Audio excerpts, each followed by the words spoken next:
ఖమ్మం జిల్లాలో గుత్తికోయ తెగ చేతిలో హత్యకు గురైన ఫారెస్ట్ ఆఫీసర్ శ్రీనివాసరావు చిత్రపటానికి వికారాబాద్ జిల్లా అటవీ శాఖ కార్యాలయంలో డిఎఫ్ఓ వెంకటేశ్వర రెడ్డి తమ సిబ్బందితో కలిసి నివాళులర్పించారు.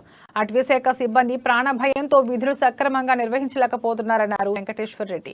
తమ రక్షణ కోసం వెపన్స్ ఇవ్వాలని డిమాండ్ చేశారు. అటవీ శాఖ సిబ్బందికి కొత్త వాహనాలు ఇచ్చేందుకు ప్రభుత్వం చర్యలు తీసుకోవాలని విజ్ఞప్తి చేశారు.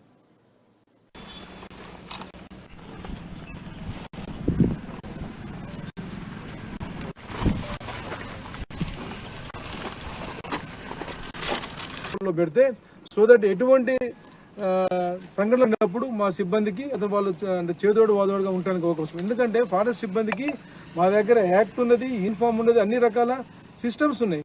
కానీ వెపన్స్ అనేది మన తప్పనిసరిగా డిపార్ట్మెంట్లో కొద్దిగా అంటే ఎదుటి వ్యక్తిని కొద్దిగా ముందుకు రావాలంటే భయం ఈ విధంగా ఉంటుంది. కాబట్టి తప్పనిసరిగా ఫారెస్ట్ సిబ్బంది అందరికి కూడా రేంజ్ ఆఫీసర్ వరకు కానీ ఈవెన్ డిఎఫ్ఓ వరకు కూడా దానికి సంబంధించిన వాళ్ళ కేటగిరీని బట్టి కూడా వెపన్స్ కూడా ఇస్తే కనుక తప్పనిసరిగా భూములు కాపాడే అవకాశం తప్పనిసరిగా అటవీ శాఖ మీద ఉంటుంది.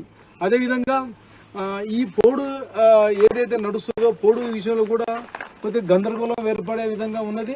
ఈ పోడు విషయంలో కూడా సిబ్బంది కంట్రోల్లో పెడితే సో దట్ ఎటువంటి సంఘటన జరిగినప్పుడు మా సిబ్బందికి అతను వాళ్ళు ఉండడానికి అవకాశం. ఎందుకంటే ఫారెస్ట్ సిబ్బందికి